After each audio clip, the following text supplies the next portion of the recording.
Welcome to the Slop Farm. Enjoy the video. You start by importing and isolating the shot you want to color correct. Drag it to the timeline and duplicate it so you keep an untouched original. Once done, tap the clip and open Edit, then Adjust, then Color Tools to access exposure, contrast, saturation, and temperature. You're doing this so changes remain reversible. Color correction affects mood and skin tones, so begin with small moves. Make sure to work at 100% playback speed for accurate previews before moving to targeted corrections. Start primary corrections by fixing exposure and contrast to get a neutral baseline. Increase exposure in small increments and use contrast to add depth.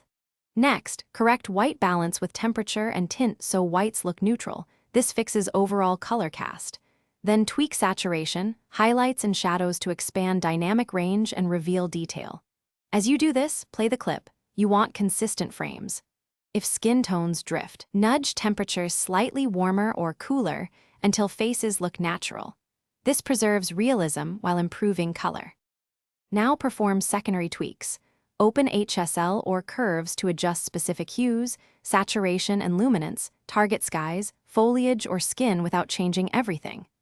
You can apply a LUT for a stylized look, but reduce its opacity to blend. You're balancing intent with realism. Once happy, export a short test clip and review on different devices to confirm color consistency.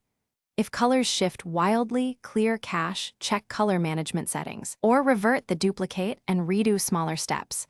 Those fixes usually solve common issues quickly. Thanks for watching. Consider subscribing if we helped you today.